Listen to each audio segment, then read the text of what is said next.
Welcome Ben Macintyre and Johan Sorensen.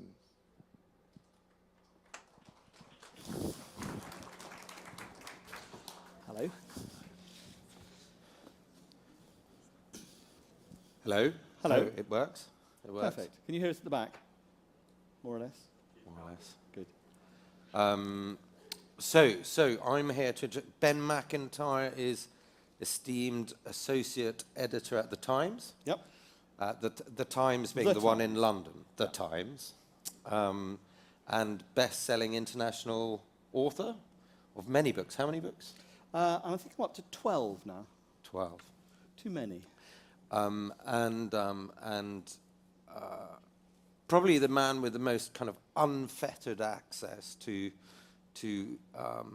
the darker side or more creative side of British government and war efforts. And today you're going to talk about Operation Mincemeat, which is definitely a case of truth being stranger than fiction. Yes, it's probably the oddest intelligence operation ever launched, but also one of the most successful. Most intelligence, it seems to me, doesn't really make much difference. That one side spies on the other, and they have spies in their camp, and we have spies in their camp, and they have spies in ours, and in the end it doesn't really amount to anything. Operation Mincemeat was different. Operation Mincemeat actually changed the course of the Second World War, and it was a tremendous gamble.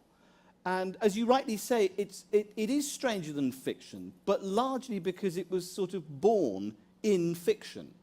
I mean, the thing I love about Operation Mincemeat is it was dreamed up by one novelist based on having read a novel. It was then passed to two frustrated novelists who then cooked it up. It was then put into action by a poet and a novelist. And the only reason it ever came to light after the war was because yet another novelist heard about it and wrote a novel that then forced the government to release the files. So it is a sort of fiction, but it's true. Even the names within it couldn't really be made up. Yes, I mean, Operation Mincemeat itself, I probably need to do a bit of background before we get to why that is such a strange title for it. Operation Mincemeat took place mostly in 1943. And to paint a little sort of strategic picture, 160,000 Allied troops were massed in North Africa after Operation Torch, which was the landing in North Africa, to begin the invasion of Europe. And everybody knew the invasion of Nazi-occupied Europe was coming. The Germans knew it, the Allies knew it, everybody knew it. But the key question was where it was coming, because the Mediterranean is a pretty big spot, and there were various different areas where this invasion could take place. The obvious place to land was the island of Sicily, because occupied obviously by the Italians, allied to the Germans, it controlled the central Mediterranean. If you controlled the airfields on Sicily, you controlled the Mediterranean. So that was the obvious target for this huge armada that was massing in North Africa. So the job of British intelligence and Western intelligence, or in this case almost entirely British, was to try to convince Hitler that instead of landing in Sicily, this vast body of troops were in fact aiming for Greece in the eastern Mediterranean and Sardinia in the west. So there was a huge deception operation called Operation Bodyguard, which involved all sorts of different elements of deception, including kind of inflatable tanks and totally fake armies and lots of false radio traffic.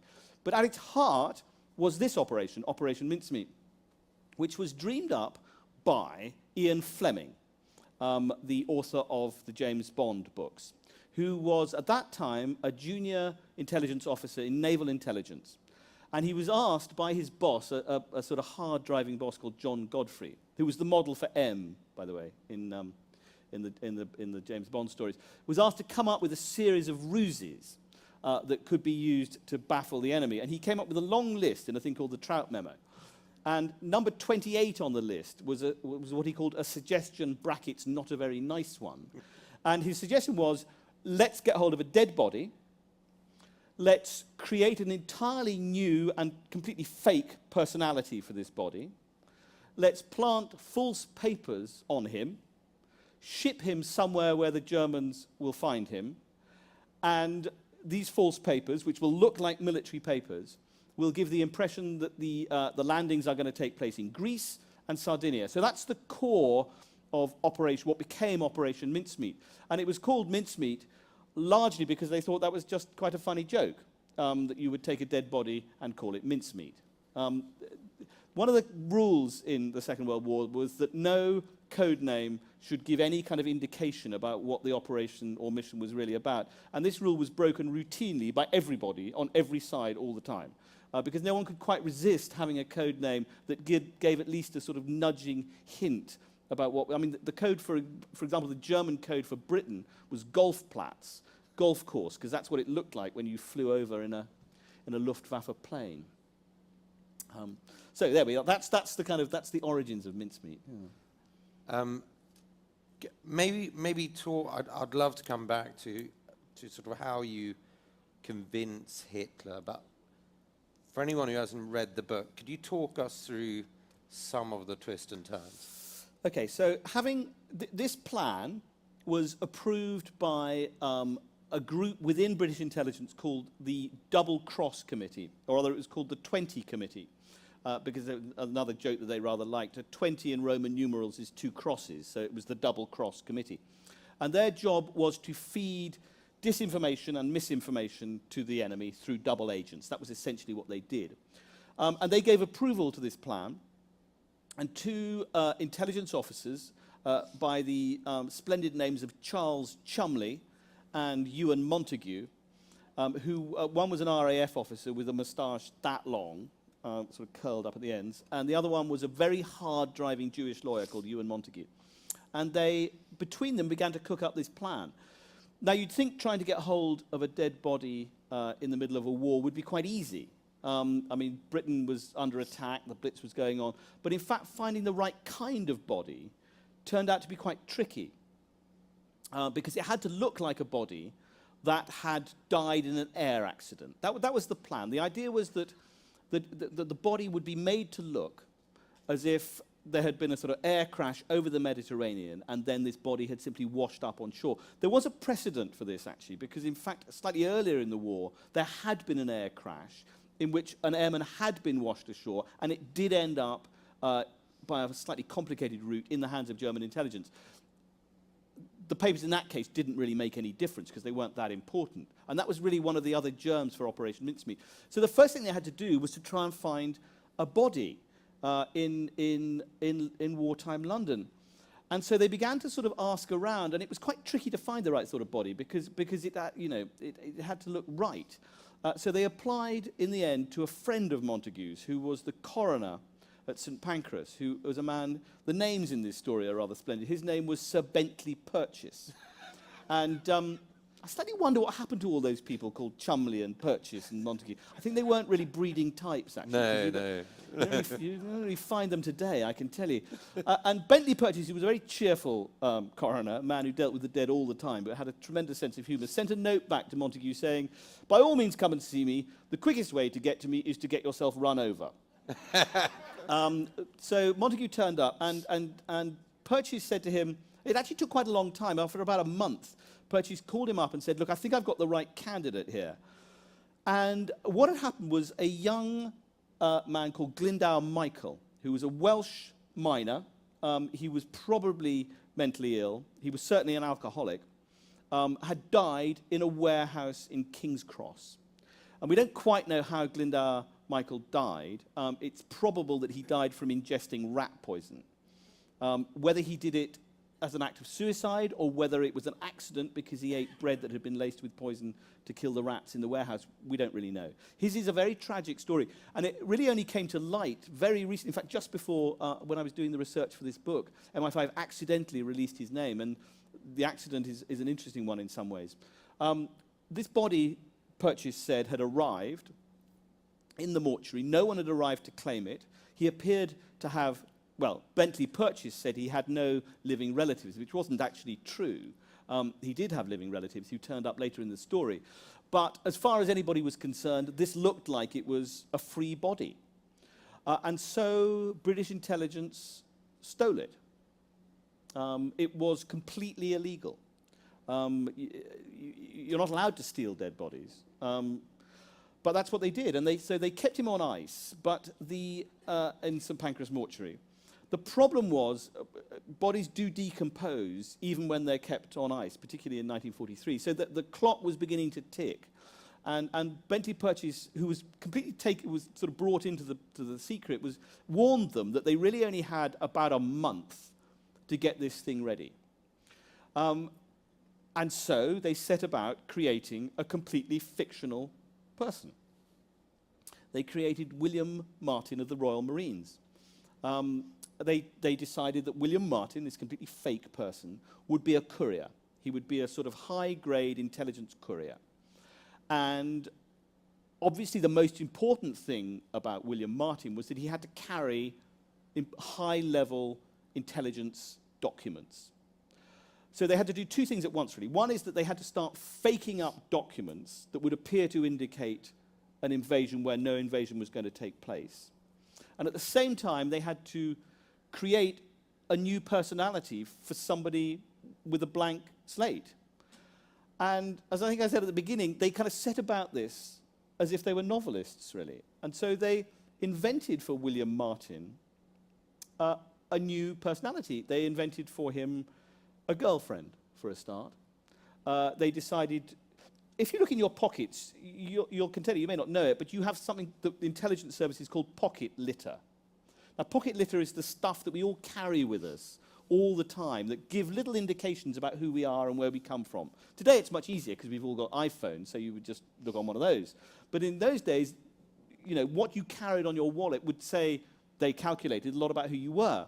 So they began to assemble little bits and pieces that would, they hoped, end up in the hands of German intelligence and persuade them that this was a real person.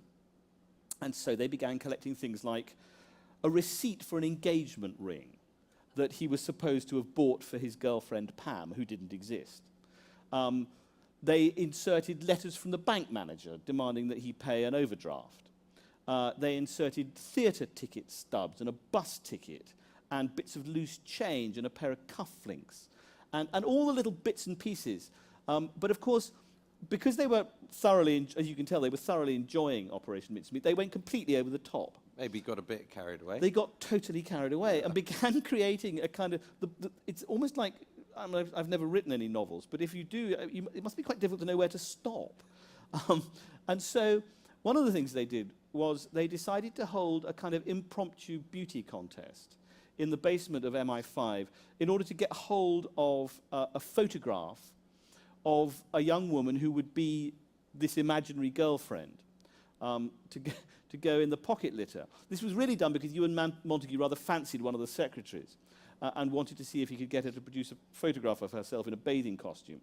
And so they did, they held this thing, and they all produced lots and lots of photographs. And the person selected, who I interviewed shortly before she died, who was wonderful, was called Joan, and she said, oh, yes, so I knew exactly what he was up to.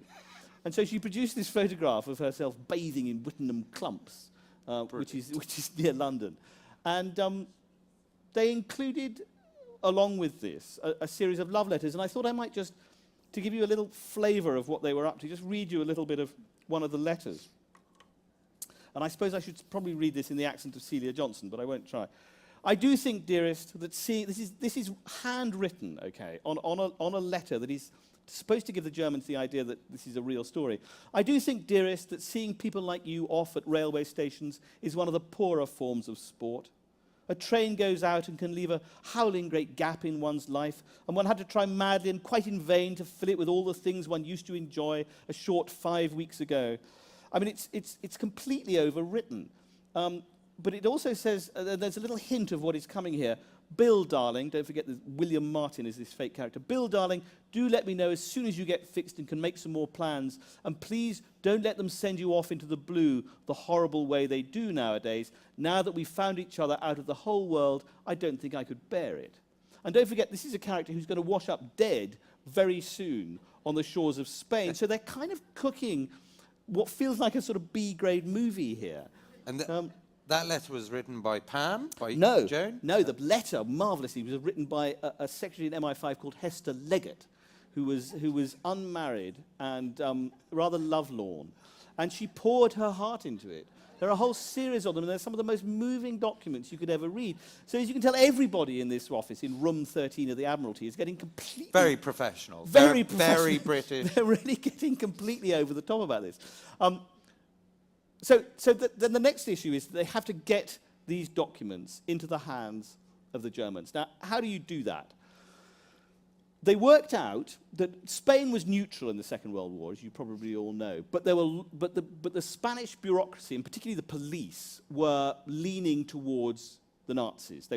Most of the Spanish government was very pro-German. And the British intelligence had worked out, largely through the Bletchley Park intercepts, the Enigma code breaking that allowed British intelligence to read German intelligence mail, effectively. They worked out there was one particular spy, a German spy, who was operating on the coast of Spain near Huelva. And he was extremely efficient, quite gullible, and absolutely right to try and get this stuff into his hands. So what they worked out was that he'd also bribed this character, had bribed the local Spanish police in Huelva. So they were all in his pocket. So they worked out if they could get the body there, near him, the Spanish police would pick up these documents, and with a bit of luck, they would pass them to this German spy, and then with a lot more luck, that might work its way all the way up to Hitler's desk. I mean, you can imagine how long a shot this is, and also how dangerous it is, because if the Germans were to rumble that this was a deception, and to realize that everything this courier was carrying was false, okay, they would then realize that it was the opposite of the truth. And that therefore, if these forgeries were trying to persuade them that Greece and Sardinia were the targets, and Sicily wasn't, then Sicily was the target, and Greece and Sardinia couldn't be. So the stakes here really couldn't have been higher. 150,000 men are going to land on Sicily, and if the Germans rumble Operation Mincemeat, the Germans are going to be waiting. I mean, the Germans... The British had estimates for the number of deaths and ships and all the rest of it, didn't they? They did. And in that scenario? They did, and they were pretty high. I mean, there were 160,000 people going in. They thought they would probably, if the Germans knew they were coming, it was quite likely the invasion would just fail completely. It's very hard to land an amphibious invasion. And the chances against it were extremely high. So while this story has its ridiculous and comic aspects, it's also very serious, because it's really the pivotal deception of the central part of the war. And if the invasion of Sicily fails, then the invasion of Italy is going to be impossible. And if Italy is not successfully invaded, then Fortress Europe, as Hitler described it, would remain unvanquished. It would, the whole course of the war would have been different. So there are critically important bits and pieces here. So it was a foolproof plan. No, it was thoroughly worked through. It was an enormous gamble, and to this day, I'm not quite sure how or why they got permission to do it, because it was such a long shot, and the stakes were, as I say, incredibly high. But amazingly, that they did. They were allowed to go ahead with it, and so they took Major William Martin of the Royal Marines. They dressed him in a Marine's uniform.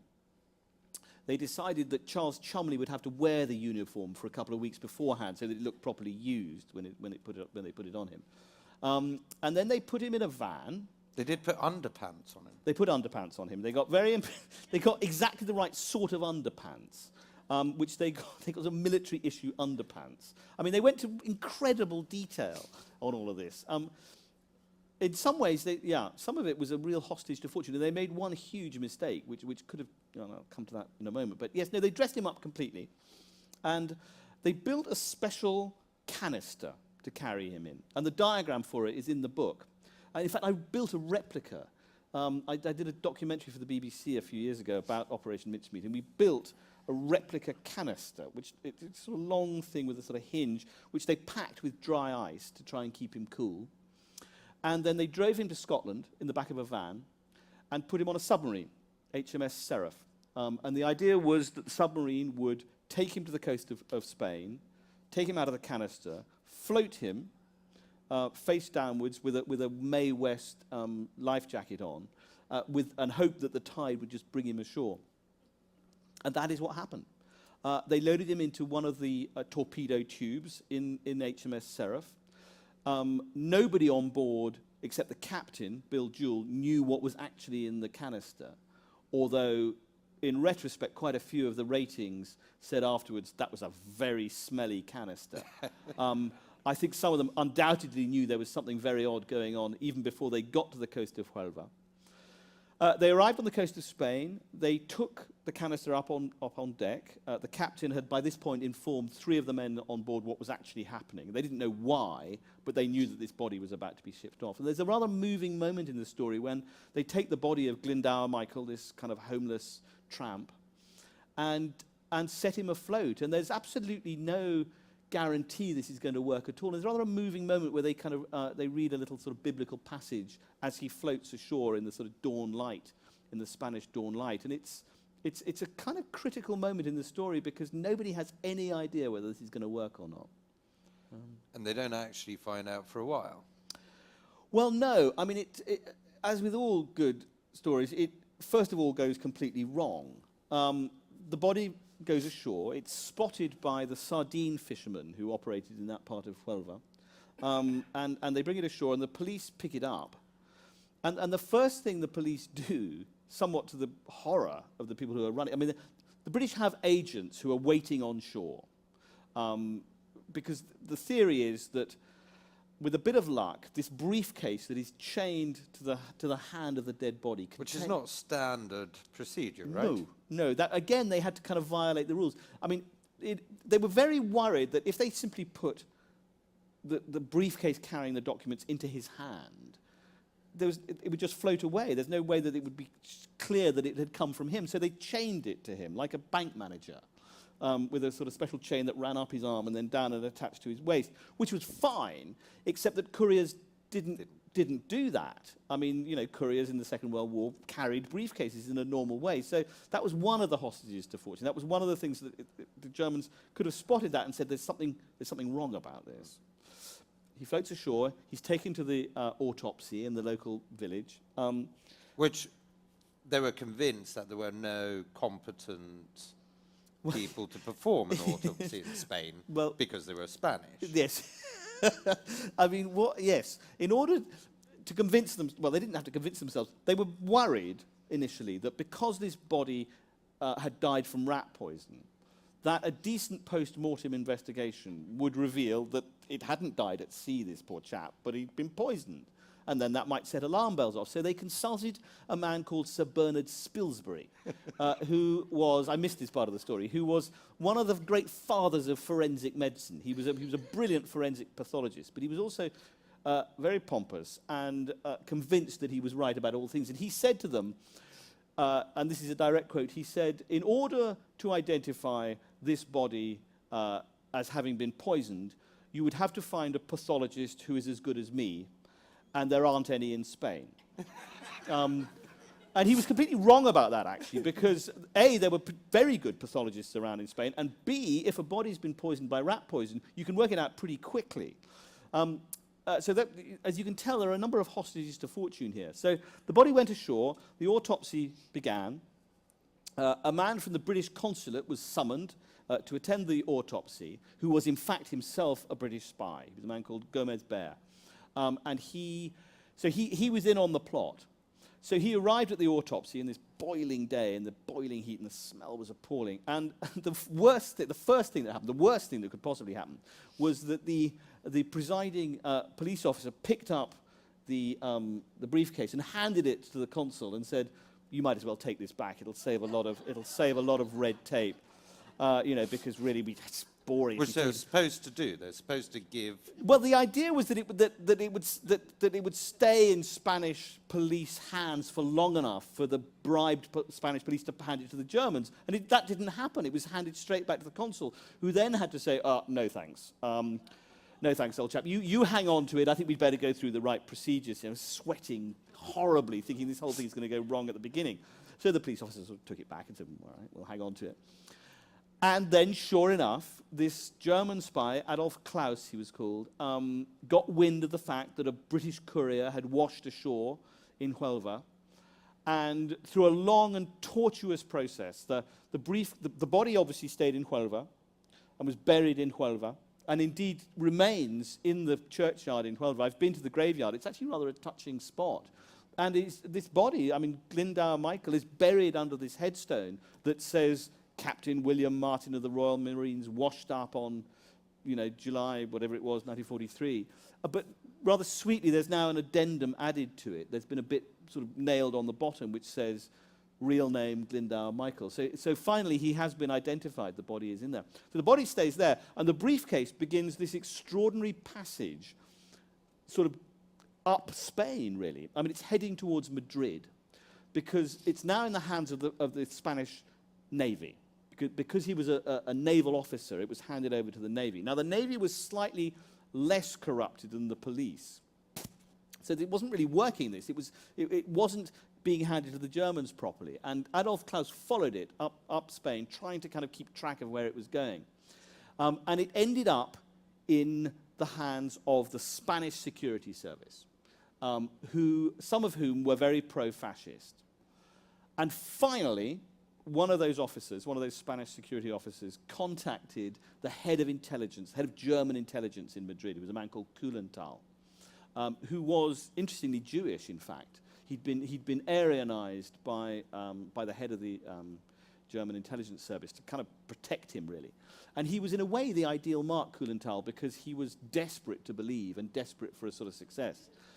And he handed the documents over to German intelligence. Now, one of the wrinkles in this story was that in order for it to work, the Germans had to believe that they had read the intelligence in them, in these documents, and returned them to the British without the British realizing that that is what had happened.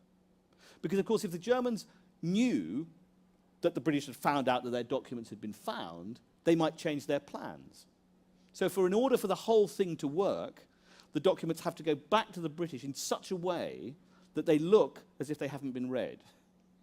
So this is what they did. The key documents were put in envelopes inside embossed, sealed envelopes. So old-fashioned envelopes, so it's that thick paper with a big seal on the back of them, a big wax seal. They used special ink that they knew would not run in the time that the body was at sea, because it was only in the water for 12 hours or whatever. So what the Spanish did, so it was initially the Spanish who took the documents out and then handed them on. If you look at an old-fashioned envelope, there's a special prong you can use in intelligence to take a letter out of an envelope. Try this. If it's sealed, if you seal it on the bottom, if you bend the envelope like that and you can insert a double prong into the top, you can snag the top of the letter, wind it up like that until it becomes a little cylinder, and then you can pull it out of the top without actually breaking the seal. It's a really difficult thing to do. I've tried it lots of times. You can do it. It's very, very hard to take a letter out that way. It's even harder to get it back in again. Because that's what they had to do. They had to not only take it out without breaking the seal, they had to then put it back in such a way that the Germans would, it could appear to the Brits that it hadn't been read. The other thing they did was they put one single eyelash inside the envelope, inside the folded letter, on the understanding that if it was opened, then the eyelash would fall out, and it would be clear when the stuff eventually returns back to Britain that it had actually been read. Okay? It gets quite complicated, this. So at that point, we're now, what date? I can't remember what date we are now, but this stuff has been in German-Spanish hands for about 2 weeks, and the Brits are getting really worried because they don't know if it's got into the German hands yet. So they decide to accelerate the process a bit. So they knew that the telephones inside the British embassy in Madrid were bugged. They knew that the Germans were eavesdropping on them. So a series of frantic telephone calls began to take place between London and Madrid that roughly went as follows. We've lost some very, very important documents somewhere on the coast of Spain. You've got to start trying to get them back, knowing that the Germans would pick this up on their eavesdropping system, and then it would accelerate their interest in getting hold of these documents. So Finally, these documents are copied. I've seen the copies, in fact. They're photographed in the basement of the German embassy in Madrid. The photographs are loaded onto a Luftwaffe plane, which then flies to Berlin. And they do eventually end up on Hitler's desk, but not before they go through the hands of another key character in here, who was a man called Alexis von Röhner. How much time have we got? Okay, so von Röhner is a critical figure in this story, because von Röhner was the head of German analysis for the Abwehr, which was the German intelligence service. And he was a brilliant man. And he was in charge of deciding what intelligence was usable and what isn't. And these documents, appearing to show that there was about to be an invasion of Greece and Sardinia, landed on his desk. He read them. He read them very carefully. And he then drew up a report, which he sent to Hitler, which said, these documents are clearly completely genuine. There is absolutely no reason to disbelieve anything that is in here. So clearly, the invasion is not going to be in Sicily, and I'm paraphrasing here. The invasion is not going to be in Sicily, it's going to be in Greece and Sardinia. He added elements to that report that were not in the letters. I mean, he actually made them sound more believable than they really were. Now, why did he do that? The answer is that Alexis von Röhner was actually part of the anti-Hitler conspiracy. Von Röhner was part of the July plot. And there's a very good case to be made that not only was he working against Hitler, but that he knew these documents were fake. But he decided not to reveal the fact that he knew they were fake because he realized it would work against Hitler. It's impossible to prove this. It's purely circumstantial because poor old Alexis von Röhner, after the July plot, was rounded up with the rest of the July plotters and executed in Plötzensee prison. He was clearly anti-Hitler. So there's a good case to be made that the Germans believed this stuff because at least some of them wanted to believe it, knowing that it was false. Yet there was someone who did doubt it. There was. The chief doubter was Goebbels. Yes, Goebbels, the propaganda minister, who was no fool, actually. I mean, one of the most evil human beings who has ever lived, but a man of high intelligence. And he read these documents and he said, I mean, it is a truism of intelligence that if something looks perfect, if something looks absolutely ideal, it's probably a fake. And he took a look at this stuff and he said, I don't like the smell of this at all. It's too complete. There's nothing wrong with it at all. Life doesn't really work like that. Real life doesn't work like that. We always make mistakes. There are kind of elements that don't fit together. The truth is they had in fact missed a critical clue, which was that one of the theatre stubs that was included in his pocket litter was actually of a date that was too late for him to have died in an air crash. They actually got one of the dates wrong. The Germans missed it completely. But Montagu and Cholmondeley realized as the body was going ashore that actually what they'd done was that there was a big error inside it, that if the Germans rumbled it, the whole thing was going to go to hell in a handcart. So there's actually quite a funny moment in room 13 where they're all staring at each other thinking, this is not going to work. And what's worse is we are going to tip off the Germans to the fact that the invasion is going to be in Sicily. Now, that didn't happen because the Germans, either through intention or by mistake, missed this vital clue. And it worked. I mean, the astonishing thing about Operation Mincemeat is that it worked beyond anybody's expectations. It's impossible to prove, because of course you can't quantify these things, how many lives were saved by Mincemeat. But when the moment of the invasion came, Italy was very lightly defended, and it's clear from the way that Hitler disposed of his troops around the Mediterranean that he believed the invasion was not going to come in Sicily. I mean, this is provable because Bletchley Park, the Enigma codebreakers, intercepted all the intelligence analysis that was going on at the time, and it's absolutely clear that the pattern showed that as Montagu wrote in a triumphant telegram to Churchill, mincemeat swallowed whole. They fell for it. I mean, it's certainly the oddest, but it was probably the most successful wartime deception ever attempted. I mean, I'm interested by the kind of two parts of it. I read through this book, and it's clearly the kind of the person who wins is, you know, the one who knows that the other one knows that the other one knows that they think they know, that kind of endless intelligence circle. But also that so many things could go wrong with it, yet they seem to be playing into a narrative that on some level there was a German complicity in wanting to believe, i.e. Hitler's obsession with the Balkans, or there's the intelligence, apart from being highly creative, utterly bonkers, the kind of way of working through the mindset of the Germans and playing to the strength psychologically, corkscrew thinking, as opposed to German, which was much more not lateral and very straightforward. No, you put your finger on a very good point. I mean, the first error of any kind of intelligence is to ask for intelligence corroborating what you already believe. And it was known from intercepted intelligence that Hitler strongly suspected that there would be an attack in the Balkans via Greece, and that the Western Mediterranean was also very vulnerable. So they began the whole deception based on the understanding, and they did this again for D-Day, actually, when it was understood that Hitler believed that the invasions of northern France were going to take place in Calais and not in Normandy, and they began from that assumption. So therefore, if you can, I mean, it is the big danger of intelligence that if you ask your spies to prove something, they will prove it. And I think the Iraq War is a pretty good example of that.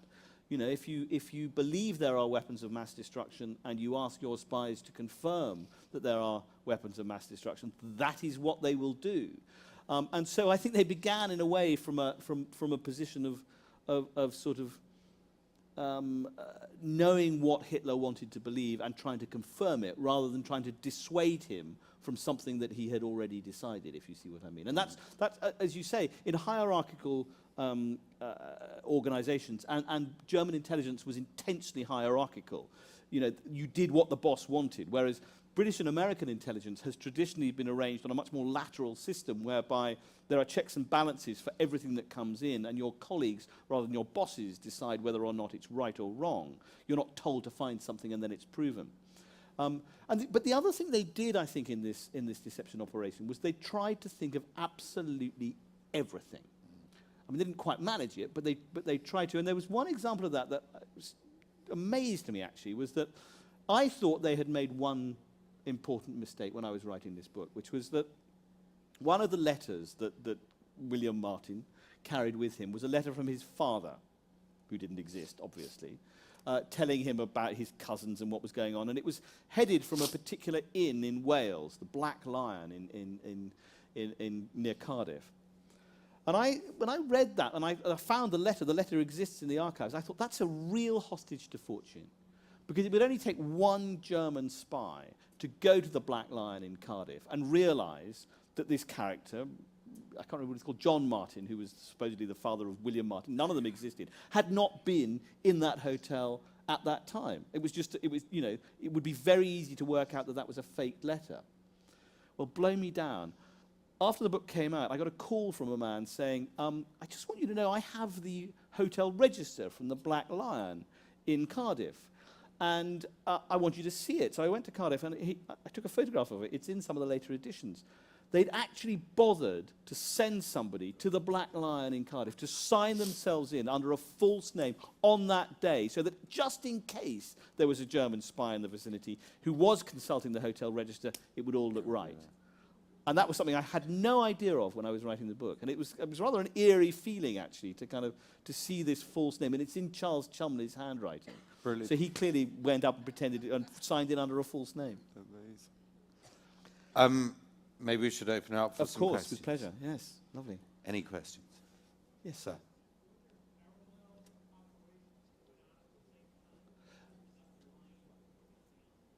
I can only just hear you. Were there parallel operations going? Yes. Yes. There were. I mean, Operation Mincemeat was one constituent part of a broader operation called Operation Bodyguard, all of which was aimed towards this one overarching deception, to take attention away from Sicily and put it onto these two other targets. So yes, there were lots of other elements to it. And they included double agents feeding misinformation to the Abwehr. They included physical deception.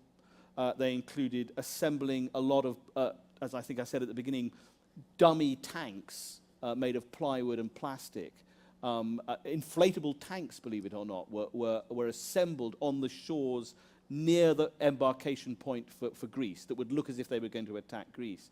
The only problem with those was that in high winds they would actually take off. And there are some very funny photographs of British squadrons trying to hold down these rubber inflatable tanks in case they sort of had to nail them down. But yes, no, it was part of a much broader deception plan. But it was really the pivotal part of it. I mean, without Operation Mincemeat, the whole thing would have been much more difficult, I think. And what's clear is that Hitler was so baffled, I think, by the different elements of this, that at the very least he dispersed his forces around the northern Mediterranean. Whereas had he focused them on the obvious target, which was Sicily, it wouldn't have worked out. And the casualties from the invasion of Sicily were astonishingly low. 160,000 men went in by the end of the campaign for Sicily, and there was hard fighting further inland. There were some seriously hardened panzer divisions further inland. It was a brutal fight. The landing was not bloodless exactly, but they lost very few men. And even by the end of the Sicilian campaign, they had lost, I think, only 7,000 men out of 160,000, which was a tiny fraction of what they'd expected. Yes, sir. I've enjoyed very much your story, and I just a question further about the invasion. The British and Canadian troops were a tough slog. Did the Americans do a deal with the mafia and get right through the country without very much danger at all? The question is, did the invading troops do a deal with the Sicilian mafia to enable the invasion to succeed? It's long been rumoured. It's a brilliant story. I've never seen any evidence that it's really true that. I wish it were. I mean, the idea that Patton had kind of got into cahoots with, Giuseppe von Carlo, Capo di Capi, nothing would be more marvellous. But I don't think it's necessarily true. Although, as the invasion of Italy progresses, there is a considerable amount of liaison between different units, American and British and Commonwealth, and black marketeers. I mean, the invading forces become very dependent on the black market, which is, of course, run by the mafia. But whether the mafia was really in a position to enable the invasion to happen even, I don't see how that would really have worked. I mean, short of, sort of assassinating German tank commanders, but there's no evidence that I've ever seen that really happened.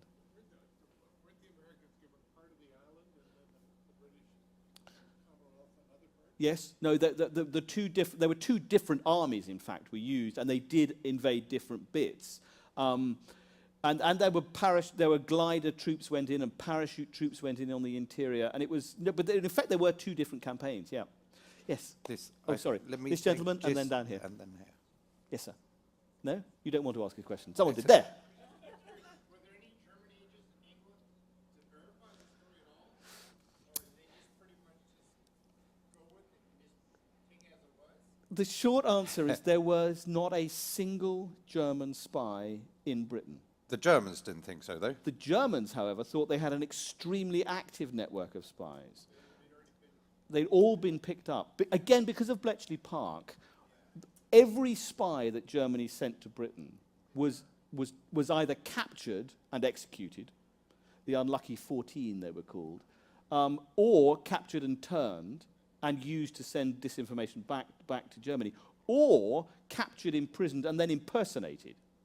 I mean, that was the other thing that MI5 did, was that it would capture somebody, it would then imprison him, or her occasionally, and then they would impersonate them through their radio wireless. So they would work out exactly how they were supposed to recontact the Abwehr, And the other thing they did was to create their own network. So there was a wonderful character called Juan Pujol, who was a sort of failed Spanish chicken farmer, who was Agent Garbo, who arrived in Britain. He pretended to spy for the Germans, and he got himself recruited by the Abwehr, but always intended to spy for the Allies. And he arrived in Britain in about early 1942, and he created, with the help of MI5, an entire totally fictitious network of other agents, supposedly German sympathizers and fascists who were feeding information back. He ended up with 23 different people who... No, SOE was in occupied Europe. That was really an MI5 and MI6 operation within Britain. But it convinced the Germans that they had a flourishing, highly efficient network in Britain, when in fact they had exactly the reverse of that.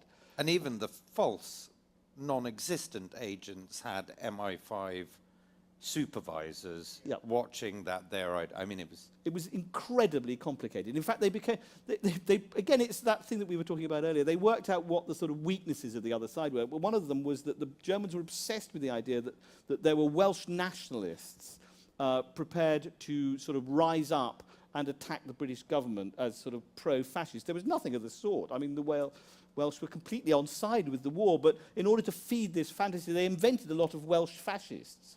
And gave them all fake names and fake backstories, and it was a brilliant act of imagination, really. I realize we don't have long, so your last question, yeah. Out of all the books that you've written, which one was your favorite to write or research? I love questions like that. Which is my favorite book to write and research? The one that set me off on this whole story, this sort of strange espionage thing that I'm now sort of locked into, was my first one about spies, which was called Agent Zigzag, which was about as you can probably tell, I'm rather more interested in people who are odd and kind of crooked and roguish. I'm not very interested in one-dimensional heroes. I like people who are strange. And Agent Zigzag was very strange. He was a crook. He was a con man and a burglar and a blackmailer and a pimp. And a charming fellow, extremely handsome and very good fun. And he happened to be imprisoned in Jersey when the Germans invaded the Channel Islands. And he did a deal with the Germans to the effect that if they trained him as a spy and dropped him back into Britain, he would then spy for them instead of the Germans. And this is what they did. They trained him in occupied France in kind of parachuting and explosives and various other bits and pieces. He was going as a saboteur. And he landed in Cambridgeshire in 1941, hit the ground, broke his nose, and immediately defected to MI5 as a double agent. So he said to MI5, I'll spy for you against the Germans, who will think I'm on their side, whereas I'm actually on your side. They called him Agent Zigzag because they were never quite sure whose side he was really on. And right to the end of the war, he brilliantly played both sides against the middle. And survived the war brilliantly. And I find him a fascinating character because although he was a terrible man in all sorts of ways, there was some central element of patriotism and courage to him that was quite extraordinary. And after the end of the war, wonderfully, he went straight back to being a criminal. He was a high-rolling gangster in the 50s and 60s. And then eventually, and this is the most pleasing aspect of all, he became crime correspondent of the Daily Telegraph.